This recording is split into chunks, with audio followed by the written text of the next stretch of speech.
Bok ekipa i dobrodošli u novu epizodu Games Croatia podcasta. Kao što već znate, Games Croatia je projekt Hrvatskog audiovizualnog centra, odnosno HAVC-a, za promociju i razvoj hrvatske industrije video igara.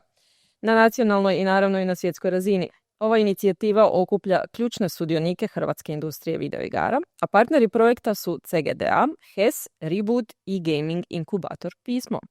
Cilj ovog podcasta je da bude platforma za domaće proizvođače video igara i ostale aktere u hrvatskoj industriji, a za razgovor o relevantnim i aktualnim temama koje se tiču upravo industrije video igara. U današnjoj epizodi su samo žene, što je u skladu s trendovima jer zadnjih godina upravo žene sve više ulaze u gaming industriju i tamo rasturaju. Pa krenimo redom. Sa mnom su danas Vanja Čulek-Hustić, dizajnerica mobilnih igara i jedna od prvih dobitnica HAVC-ovih poticaja za razvoj video igara. Dobrodošla. Tu je i Teja Stepanić, lead game dizajnerica i producentica u studiju Black Mill Games. A pridružila nam se naravno i Rea Budić, osnivačica studija za razvoj video igara Tiny Meow. Dobrodošla. Ja. U skladu sa tvojim studijom imamo narukvicu sa majcama. Pa krenut ću zapravo sa istim pitanjem za sve, s obzirom na to da smo sve žene. Kako ste završile u gamingu i kako je to zapravo biti žena u ovom donedavno dominantnom muškom zanimanju? Možemo s tobom krenuti. Ja sam završila u gamingu zapravo slučajno. Cijeli život su me zanimale igre i uvijek sam voljela nešto stvarati i upisala sam, ajmo reći, krivi fakultet kojeg sam onda išla završiti jer šta da radim. I zapravo za vrijeme lockdowna i svega kad je bilo nesigurno tražiti posao, niko nije zapošljavao, nekak sam počela raditi jedan svoj biznis sa strane kojim se danas isto bavim i išla sam idemo probati ući nekak na neki način u gaming i prijavila sam se na pilot program Edu for Games koji je trajao 3 mjeseca, koji me zapravo gurnuo u cijeli gaming i onda je nekak išlo glavom kroz zid i sa HAVC-om i sa mentoriranjem u Špil Fabriku i sad dalje, sad smo relativno nedavno baš službeno osnovali studio koji se zove Mosfish i sada radimo igre. Znači, nema povratka nazad. Nema. Ok, Teja. Pa zapravo moj početak nije nužno u game developmentu, nego u e-sportsu. Di smo nekad davno, nekih davnih prijašnjih godina, prijatelji i ja pričali o tome kako se nakupljamo u nekakvim malim igraonicama, užasnim, nema zraka, a svugdje izvan države se kreiraju svakakvi turniri i ajmo mi nešto probati. U Hrvatskoj stvarno nije bilo puno, mislim je bilo samo u HG Sportu i tako nešto. I onda smo mi kao krenuli te turnire i to je nešto krenulo. Na kraju smo dogurali do rađenja turnira na Rebootu, mislim neke 2014. godine, ali to je mene to već lagano nekako prestalo zanimati. Shvatila sam da se želim više baviti developmentom, da želim izrađivati igre, da možda želim biti programer ili nešto tako. Tako sam krenula na faks i shvatila sam zapravo, barem tada u e-sportsu nisi ni mogao zarađivati da održiš svoj život. Mislim da ne kao student, ali kao i kakva ostala odrasla osoba. Tako da kroz faks sam radila nekakve projektiće šta god stigneš, malo neki dizajn, malo nešto lagano isprogramirati, web. Svejedno dok nisam uspjela naći jednu kao malo veću igru koja se u Hrvatskoj radi, Demonical, i nakon čega kada je ta izdana sam krenula tražiti novi posao više kao programer, no to nije di smo danas. A što se tiče toga kako je biti žena u trenutno još uvijek muškoj industriji, pa ja bih rekla da nešto što me tada izguralo iz e-sportsa je da, mislim, u competitive igre to je jedno od najtoksičnijih mjesta u gamingu po defaultu. Tako je tada to bilo i za žene i bilo je neugodnih situacija, to me skroz odbilo, ali evo trenutno na svom putu u game developmentu mogu reći da samo pozitivne riječi o svima koji su se tu našli. Eto. Super, Rea, je li tvoje iskustvo slično?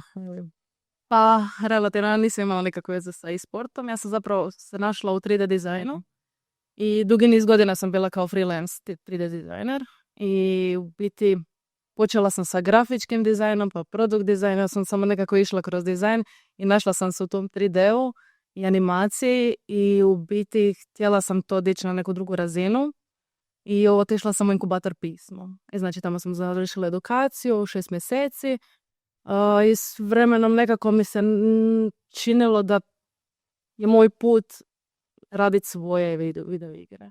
Ja sam odlučila otvoriti firmu. Tako da bilo je interesantno cijela ta priča. Upoznala sam biti puno ljudi u industriji. Mislim da mi je to zapravo bila ta točka gdje sam ušla u samu industriju. Gdje onako dobiješ dojam o tome na koji način drugi ljudi funkcioniraju, kako druge firme funkcioniraju. I to je nešto što me jako privuklo. I u biti ušla sam u tom momentu u suradnju sa jednim kolegom tada, također iz inkubatora. I počeli smo raditi tako na igrama. I ovo što se tiče toksične atmosfere, mislim, ne mogu reći da je nisam osjetila putem, ali trenutno je super. Znači, trenutno baš je jako je neka zdrava atmosfera u Hrvatskoj. Ok, evo vidimo da se stvari dosta mijenjaju. Prije par godina su se dosta... naši kolege iz industrije zapravo bunili koliko država ne sudjeluje u industriji i koliko ne potiče, pa je onda tu došao HAVC koji je među prvima napravio nekakav iskorak sa tim natječajima, pa smo dobili inkubator pismo, pa se sad gradi veliki gaming zapravo arena, isto tako u Novskoj. Sad kad smo već kod HAVC-a, Vanja, tvoja igra Path of View je među prvima dobila poticaj, tako, za razvoj. Pa daj nam malo više detalja o samoj igri i o fazi u kojoj ste trenutno. Pa, znači, to je jedna mobilna igra, puzzle game. U principu, cijela igra je trebala bi biti na zabavni način pokazuje jednu zanimljivu temu koja je mene osobno zanimala davnih dana, pa sam ja onda na Edu4 Games zapravo tu igru prezentirala da je napravimo. Na Edu4 Games je bila poanta da napravimo jednu malu igru i zato smo odlučili da bude mobilna igra. Ta igra, naravno, koji, ja mislim, sve ideje od male postanu puno veće, zato jer je jako teško napraviti jako malu igru. I igra se zapravo bavi sa nekakvim odnosom dvodimenzionalnog svijeta i trodimenzionalnog svijeta. To jest, istražujemo što bi se desilo liku ako mu oduzemo jednu dimenziju. To jest, ili ako mu dodamo jednu dimenziju, na isti način kako bi mi ko ljudi možda uspjeli razumjeti nekakvo teoretsko postojanje četvrte dimenzije. Tako da je edukativna igra, ali na jako, nije ono klasična edukativna igra, nego na nekakav suptilni način nam pokušava malo proširiti cijeli um. Sad, što se tiče igre, mi smo na HAVC-u 2021. smo dobili financije za razvoj koncepta i koncept smo razvili, rokove smo završili. Igra je trenutno u produkcijskoj fazi. Sad trenutno radimo nekakve prototipe za testiranje, zato jer pošto je puzzle game igra, iako je minimalna, bez pretjerano uputa, nego svaki igrač sam treba istraživati kako ući u taj svijet i kako zapravo pomoći tom liku sa novom dimenzijom. Strašno puno trebamo testirati i svaki put kad testiramo, zapravo najviše volim testirati tu igru sa malom djecom, zato jer su nekako iskreno izgledaju. Baš ništa ne kuže i onda ako njima uspijemo objasniti igru tako bez ikakvih uputstva, bez ičega, onda znam da ću i nekom ko prvi put uzme mobitel u ruke uspjeti objasniti. Tako da ima jako puno testiranja, jako puno prototipiranja, konstantno nekakvi bagovi dolaze, što je klasika, normalno. Ali cijeli proces je nam jako zabavan u svemu tome i ja ću uvijek Petovi nazvat nekakvim pomoćnim kotačićima koji su me gurnuli u samu industriju. Sama igra nema nekakav rok kada će izaći, zato jer smo smislili igru najgore moguće vrijeme za baciti mobilnu igru. I to mobilnu igru koja je već sad zasićena sa jako puno free-to-play igri, sa jako puno paywalla, takvih stvari. A naša igra je cilj da bude premium, što automatski pada u vodu. To smo jako dugo razmišljali zašto bi trebala biti premium i sve moguće načine da ne bude premium, jednostavno želimo cijelu priču ispričati u cijelosti. I još je puzzle game, što znači u nekakvim, kada želimo reklamirati igru ili nešto, ništa ne smijemo otkriti od igre. I onda je to sve skupa, smo shvatili da je ta igra toliko nema šanse da uspije. U smislu da smo sve poklikali što ne bi trebalo biti. Smo odlučili da super, idemo nastaviti dalje, ali nećemo ju forsirati sa nekakvim određenim rokovima da ona mora izaći tad i tad, nego ćemo jednostavno izbaciti ju kad budemo zadovoljni s njom. Pa nam je to nekakav i eksperiment i naše guranje u cijeli svijet game developmenta, a i opet se nekak nadamo da ćemo sa tom igrom možda bar neki mali dio ljudi potaknuti da razmišljaju o mobilnim igrama kao ozbiljnom gamingu, što mi je dalje smiješno za red, zato jer svi mobilne igre smatraju kao nekako samo trošenje vremena. A treba biti svjesna toga da mobilne igre čine 49% tržišta, što znači da zapravo najveći dio prihoda upravo otpada na djece. I meni je recimo ono što mi je jako smiješno po tog istraživanja mobilnog tržišta. Svi uvijek misle da su većinom igrači muškarci. Ali specifično u mobilnim igrama specifično su igrači i to žene u srednjim godinama koje igraju besplatne mobilne igre i to baš za trošenje vremena. Onda tu postoji jedan jako lijepi psihološki aspekt zašto one specifično igraju takve igre.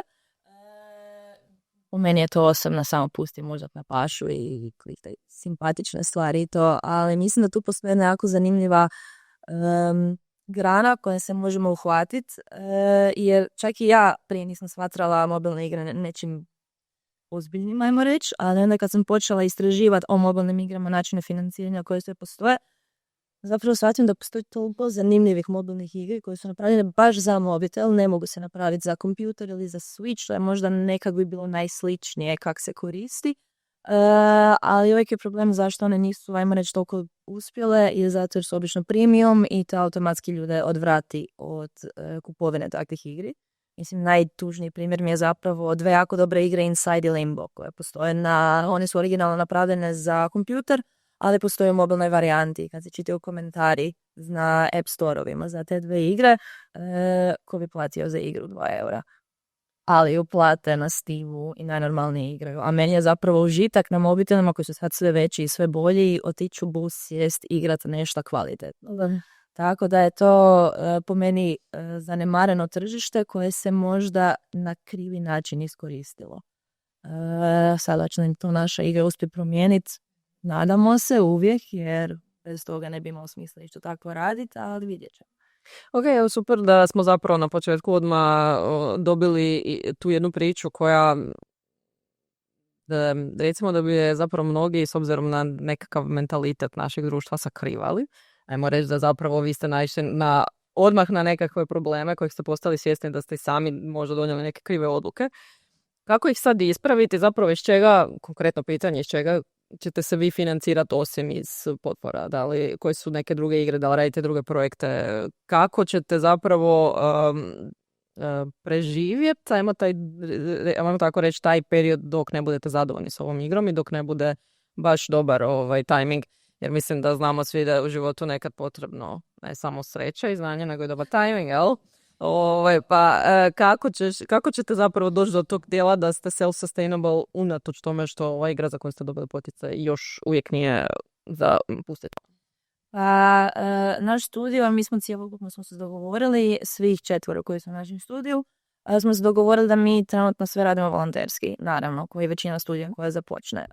I prijavljamo se na sve financije u koje se naša igra uklapa, ali odmah je bio na početku dogovor da sve financije koje dobimo ćemo ili potrošiti nama za nekakvu daljnju edukaciju ili za promociju same igre ili eventualno za plaćanje nekakvih vanjskih suradnika koji će se u jednom terenu pojaviti, već sad imamo nekoliko.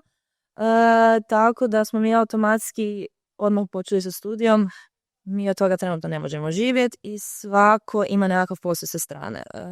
Ja pokušavam napraviti, mislim trenutno to ide dosta uspješno, nekakvu kombinaciju posla od kojeg mogu živjeti, koji je u bliskoj suradnji sa samim igrama. To su sad nekakvi planovi za budućnost koji će se desiti, ali isto tako da možemo živjeti od toga, ali jednostavno moramo biti svjesni da trenutno ne možemo. Barem ne dok ne izbacimo igru i to uvijek uzimamo u obzir da ta igra vrlo vjerojatno neće uspjeti i da vrlo vjerojatno nećemo od toga zaraditi sve one iznose koji se pričaju koji su sad trenutno u gamingu. Mislim da uvijek bitno je biti realan oko svih projekata, oko svega što se radi, jer onda nekako nema prostora za neuspjeh. Nama je samo bitno da se bavimo nečime što volimo i nadamo se da će jednom trenu to postati način kako da živimo i financiramo. Super, imaš jako lijep i realan i pozitivan stav zapravo u vezi svega, što mislim da je već velik korak u dobrom smjeru. Ljudi kažu da imam jako pesimističan stav. Ne. Ali ja smatram da je tako optimistično, zato jer ništa me ne može nekak razočarati ili nešto, tako da idemo sam na gore. Mislim da je bitno da ovako realno razgovaramo, zato što za sve one generacije koje dolaze, jel, da znaju da nije sve odmah med i mlijeko i da je odmah prvi projekt ogroman uspjeh i sve ostalo, nego da, što se kaže, što su meni moji mentori govorili, uspjeh preko noći dolazi nakon 10 godina. No?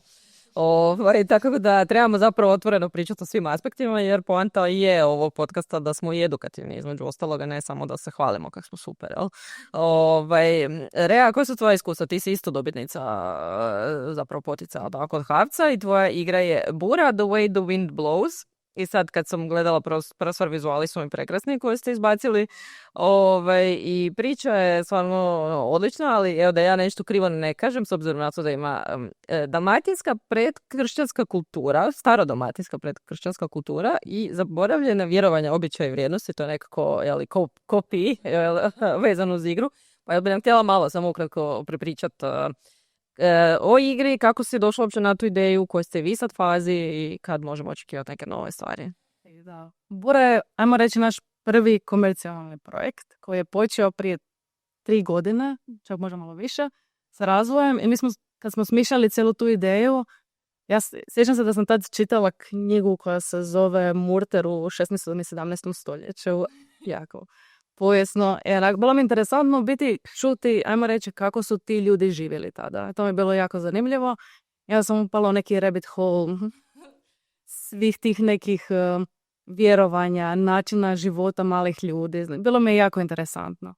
I shvatila sam da postoji dosta tih stvari koje su izbrisane, koje samo djelići postoje i ljudi su pokušali povezati, ali zapravo puno toga je realno nestalo kako su ljudi umrli i pokušali smo nekako složiti priču. Znači ništa to nije povijesno točno, to je onako kao priča o toj nekoj maloj djevojčici koja je u svijetu, znači u području Dalmacije, koja prolazi kroz 4 različita levela i prolazi život od male djevojčice do starice. I sad, u cijelom tom svijetu postoje, znači, tih duhovi, sva vjerovanja su tu, postoje onako bića koja su, ne znam, dobri duh maslinarstva ili ribarstva ili takve stvari. Znači, oni su svi tu i oni svi žive u prirodi i pomažu njoj kroz njezin put, ajmo reći, kroz taj život.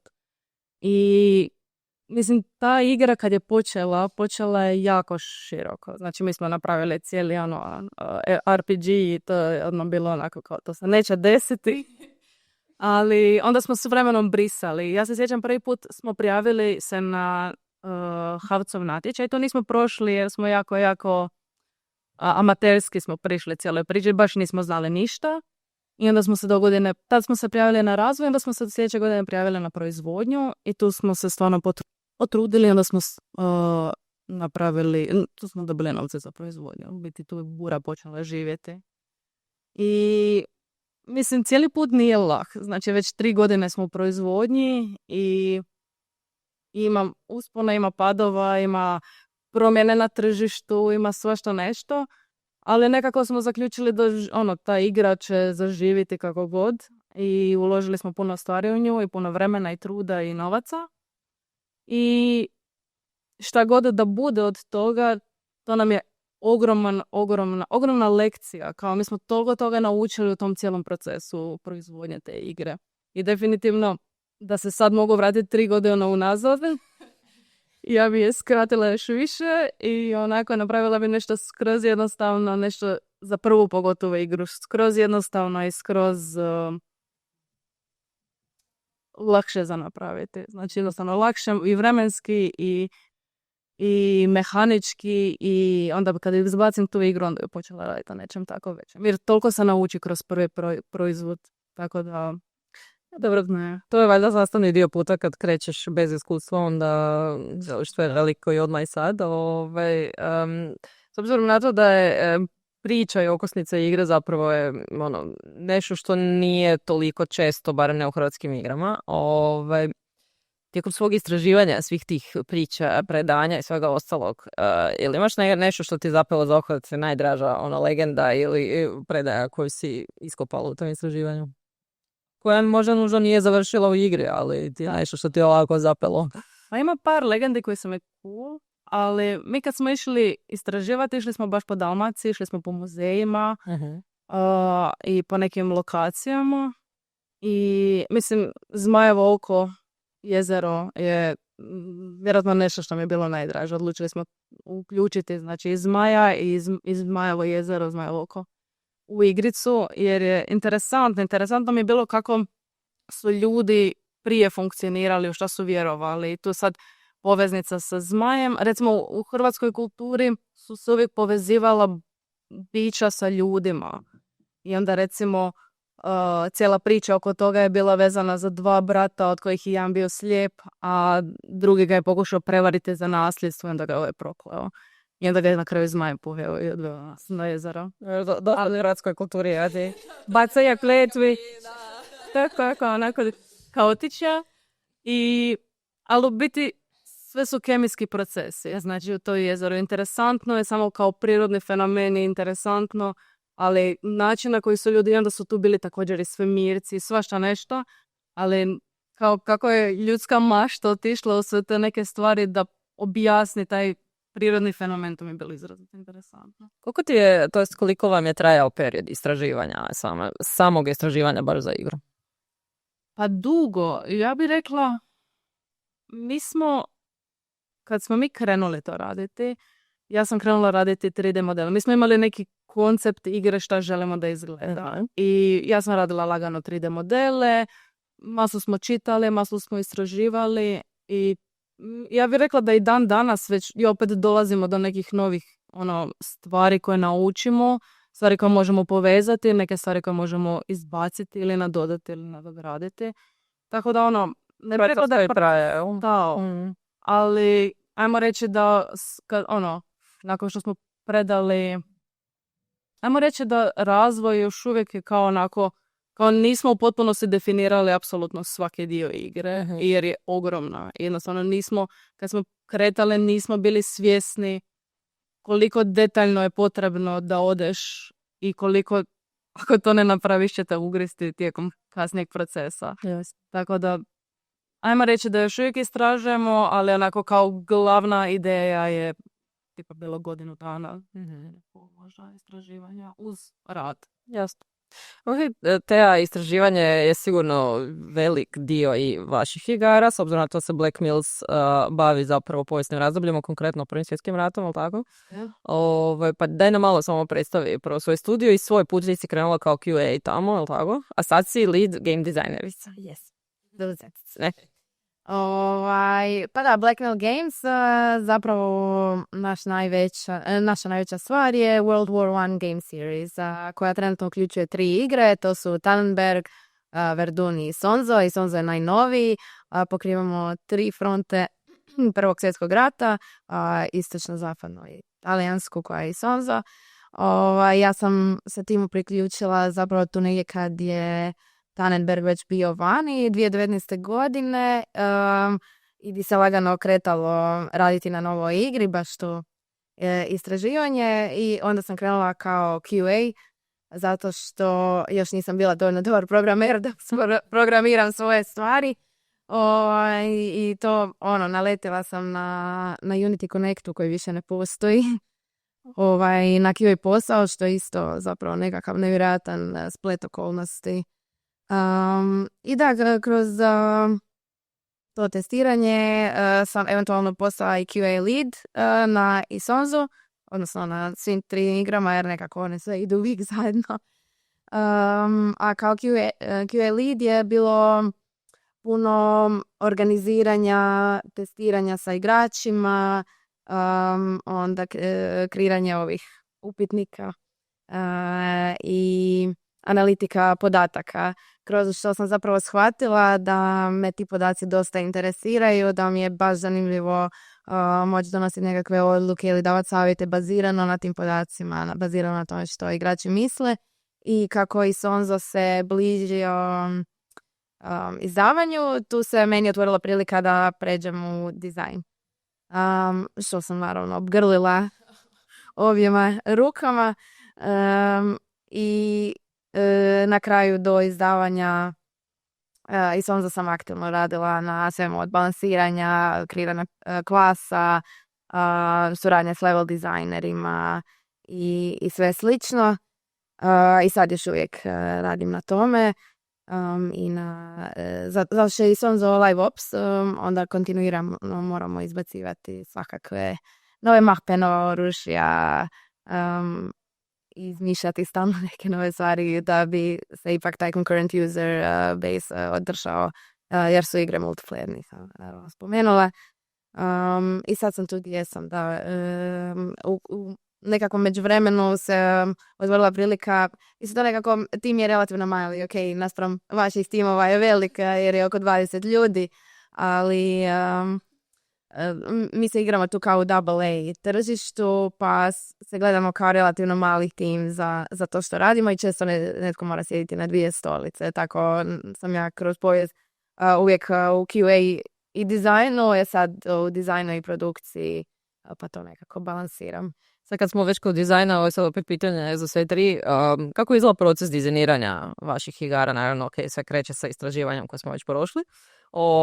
Kako izgleda taj cijeli proces i zapravo koji su nekako izazovi s kojima se susrećete? Evo, možemo s tobom. Lead dizajnerica.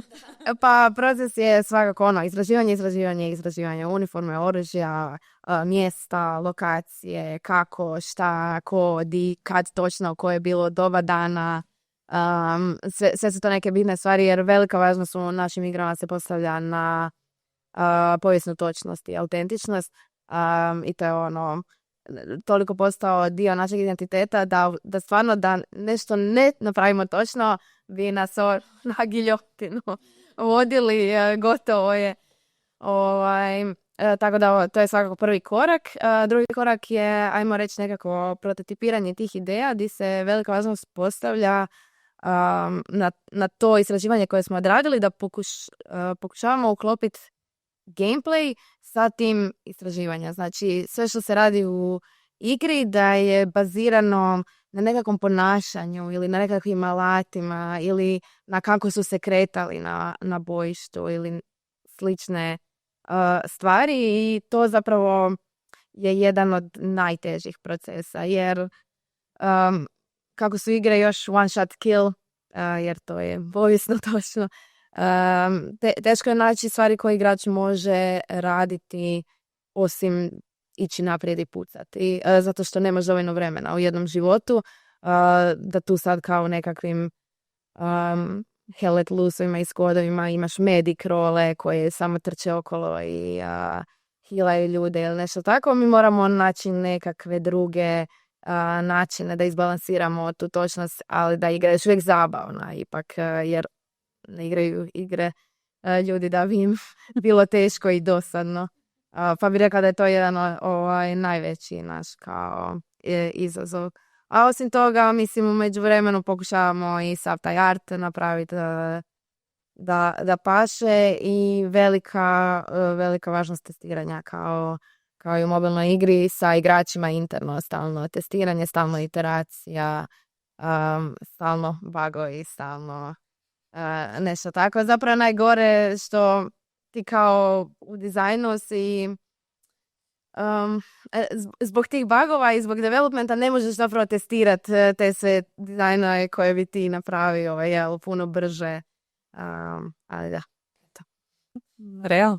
Okay. Naš proces je relativno sličan, samo što mi imamo tu mogućnost da imamo kreativnu slobodu i što je nekako oslobađajuće na nekoj razini, zato što možemo se fokusirati na bilo što drugo što nije onako specifično ovo se dogodilo u ovo vrijeme pod ovim okolnostima.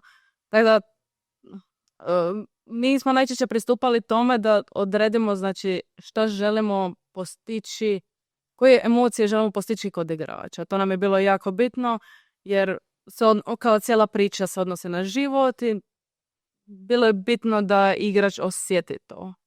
I u biti kad bi definirali šta želimo postići, definirali bi na koje načine to možemo napraviti. Da li može ići kroz dijalog, da li može ići kroz neki level dizajn ili kroz neke mehanike.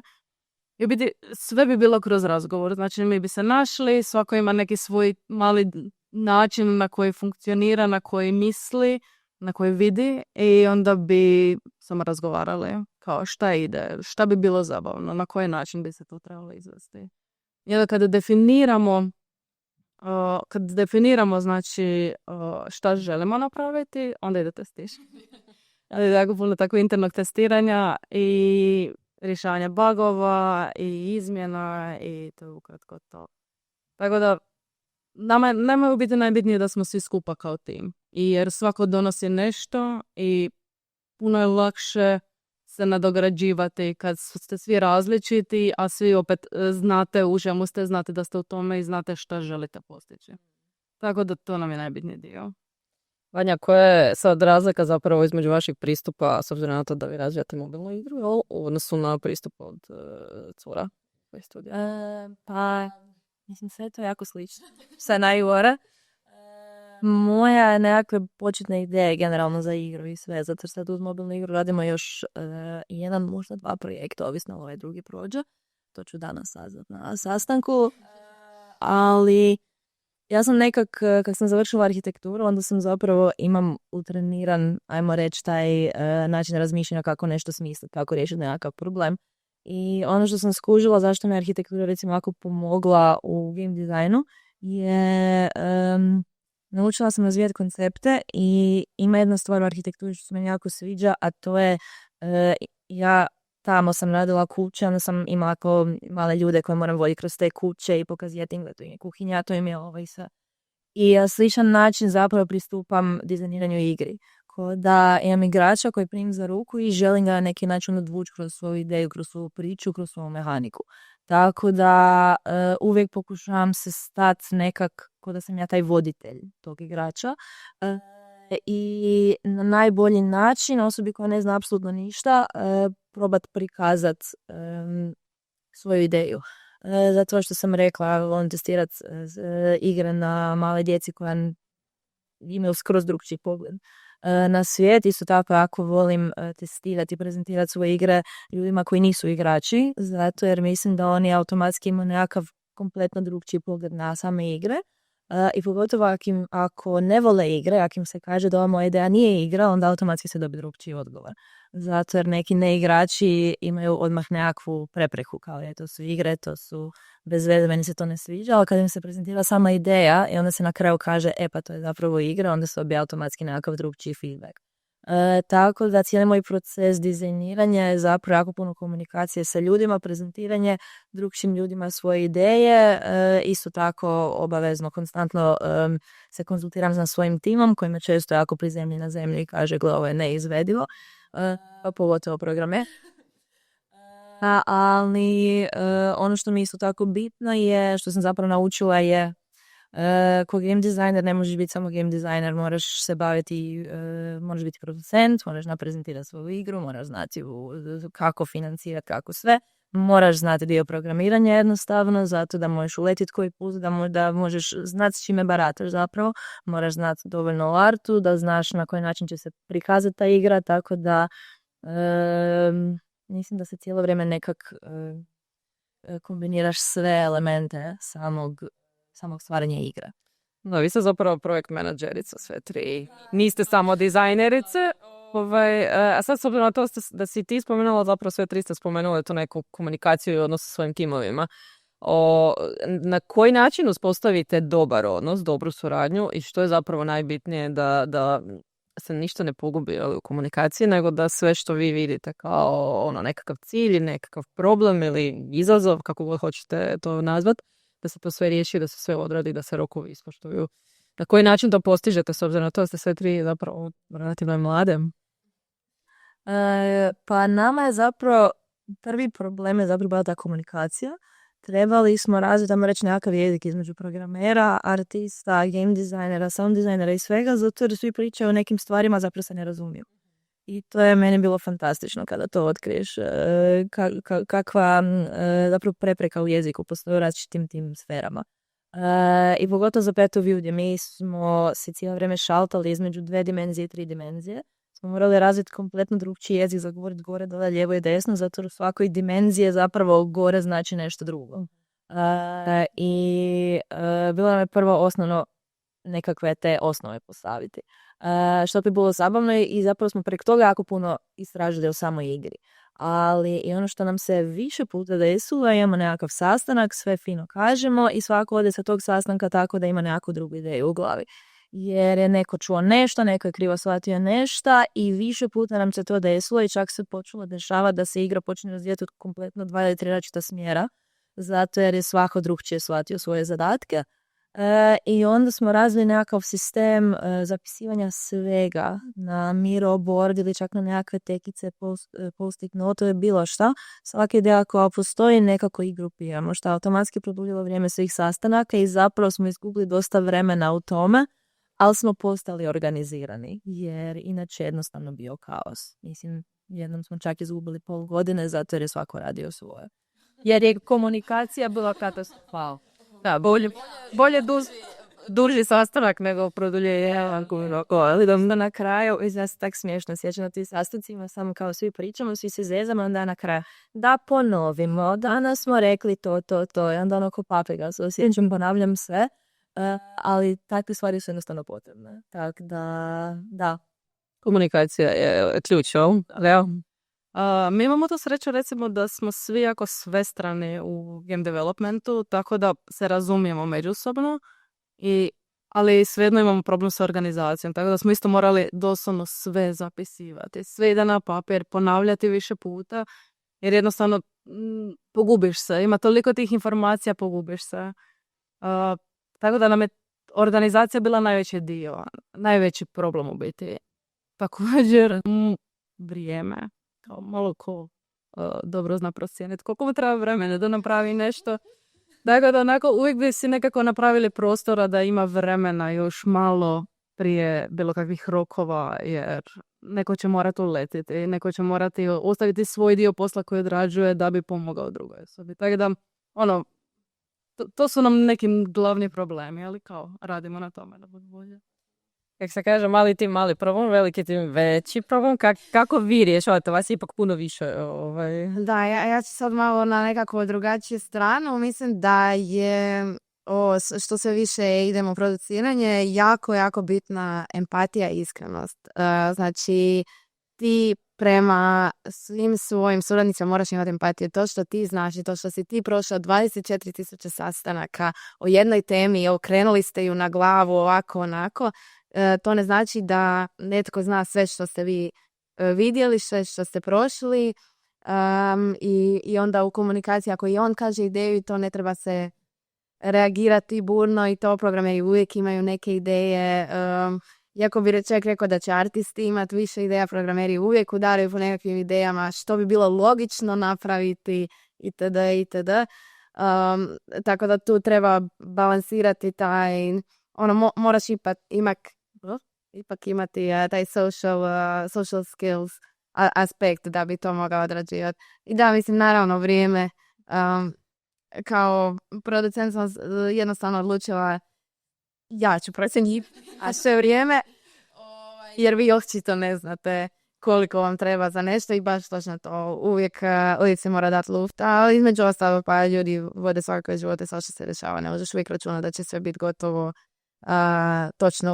točno u minutu. Što se tiče zapisivanja, da, mislim, na kraju svakog sastanka to-do lista je spremna, svi su asajnani tikete, ali dobro, mislim, mi smo imali ticketing sistem čim sam došla, tako da samo ga pokušavamo kontinuirano unaprijediti i dodati svakakve tagove i onda napraviti, zapravo neka nova stvar nam je da po svakoj disciplini radimo dedicated workflowe i ne pokušavamo sve ugurati u jedan nekakav koncept. Kao ako art sprintovi trebaju trajati 4 tjedna, onda će trajati 4 tjedna, neće trajati 2 kao programerski i takve neke stvari di ljudima to olakšava.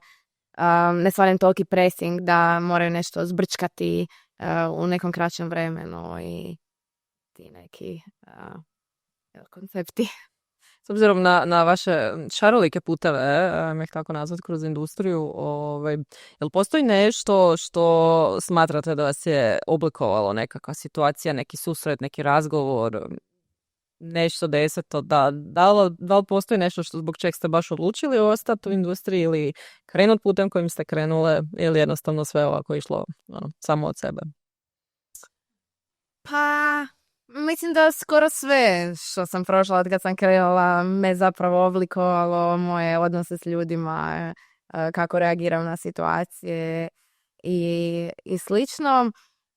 Zapravo nešto što u čem sam shvatila da je definitivno to za mene je možda prvi put kad sam imala mogućnost donijeti neku veću dizajnersku odluku i to je izašlo van i igrači su to primili u ruke i to mi je bilo baš dobro. Validira sve tvoje osjećaje, više nemaš imposter sindrom, kao da, actually možda znam šta radim. Ali osim toga, nedavno smo zapošljavali i u intervju sada trenutni novi kolega je rekao nešto u stilu da neovisno o svojoj poziciji trenutnoj neka treba samo zasukati rukave i odraditi posao, makar ti mislio da si prošao tu fazu ili nešto tak. Jednostavno ako želiš napraviti dobru igru, to je to. Izgledaj. Da, evo, to bi bilo za mene. Što se mene tiče, mislim, put je stvarno bio kaotičan, što se tiče game developmenta, ali i naučila sam masu toga. Mislim da sam najviše u biti naučila tijekom Kickstarter kampanje, jer je to nešto skroz drugo. Znači, skoro sam morala se maknuti iz pozicije game developera i otići od kampanja menadžer. I tu je bilo zapravo interesantno vidjeti na koje načine se poklapaju, na koje načine se ne poklapaju i di se moramo nadograditi. Kako da taj dio bi rekla da je bio jako interesantan proces. A što se tiče game dizajna, ja mislim 2023. na Reboot Develop Blue sam bila na nekom predavanju, ne sjećam se tko je bio. Ali je rekao jednu tako zanimljivu stvar što mi je ostalo još dan danas, da svaka osoba tu, recimo, da sve nas 3 radimo identičan game, na istu temu, isti žanr, sve identično. Ta 3 gema bi bila totalno drugačija samo od toga što smo mi drugačiji ljudi. I imamo različito smo odrasli, različito percipiramo stvari. To je taj neka ljepota u stvaranju ideja i stvaranju igara, jer svako može donijeti nešto novo i svako može donijeti nešto svoje. Mislim da je to jako bitno za igre. Evo, novinarka u meni ti kaže odličan soundbite, hvala ti. Pa sam sad sjedla jednog trenutka koji zapravo meni bio jako definirajući kao nekakav game designer i to je bilo kada smo dobili mentoriranje u Düsseldorfu sa strane Spielfabrika. I zašto se sjećam kad je Andrej Kovačević mi je poslao mail i kao kupi kartu za avion i letiš u Düsseldorf, 6-mjesečno mentoriranje. Meni to sam bio najveći stres u životu, zato jer prvo sam sama, bez svog tima, bez ičega, oni su mi bila nekakva potpora. Drugo, prvi put sam letila sama s avionom, to je bio ogroman stres i još sam presjedala i još sam pukovala na onu noć kad je bila promjena vremena i nisam znala kad trebam doći na aerodrom. Iskoro sam zakasnila na avion, zato nisam znala što znači last call. Ali smo naučili sve. I ogroman je bio stres i još sam trebala prezentirati svoju igru pred ne svojim prijateljima, ne ljudima koja sam upoznala, čak ne ni pred Hrvatima, nego prema strancima. I sjećam se da je pisao ko će nama biti žiri, ko će nas mentorirati i pisalo jedno ime, producent iz Ubisofta. I meni je to bilo nema šanse. Znači ja prezentiram svoju malu blesavu igricu o ničemu pred takvim ljudima. I ajmo, najstresnija stvar u životu. I sjećam se, došla sam u hotel, nisam znala uopće kom se javiti, ništa, nikog ne znam. Imala sam kontakt broja brodorganizatora i to je to. I sam se javila u grupu gdje smo bili svi kao, ja sam došla, je li ko još ovdje, u nepoznatom gradu, ne znam jezik praktički i sam se našla sa par ljudi koji su isto bili svi apsolutno zbunjeni i nikakvi i prvo sam se tamo osjećala ko turistički prezenter Hrvatske nekako, zato jer jako puno ljudi nije znalo, znaš gdje je Hrvatska, svi su znali da ona lijepo more, Split je glavni grad, to je to. Ti baš, ali dobro. I svi smo ispitivali za Hrvatsku, kao kakva je industrija u Hrvatskoj, kakve studiji postoje, joj da ima onaj nekakav Crow tim postoji, sve Scam isto postoji, kao čuli su za neke timove, ali u principu za 2 najveća tima u Hrvatskoj. I ja sam prezentirala najbolje što imamo u Hrvatsku, ali sam onda kako sam pričala sa ljudima sam skužila koliko mi zapravo imamo netoksičnu atmosferu u toj gaming industriji i koliko zapravo svi jako puno prihvaćaju sve i amatere i nekakve profesionalce. Ja sam osobno dobila toliko savjeta od svih ljudi koje sam upoznala, nikad mi niko nije rekao, a ne, to je loše nešto, svi neka guraju dalje. Čak i ako ti ideja loša, probat će na neki način pomoć. I onda sam zapravo shvatila kak je ovo super. I sva ta okupljanja koja se dešavaju u Hrvatskoj, koja su u principu prije bila nepoznata, ali sad postaju sve veća i veća. I Reboot Blue i samo i Reboot Infogamer i bilo kakve takvi eventi toliko proširi u cijelu industriju, ali opet ostala nekako zdrava, što je meni fenomenalno i zapravo me to nekako gura dalje.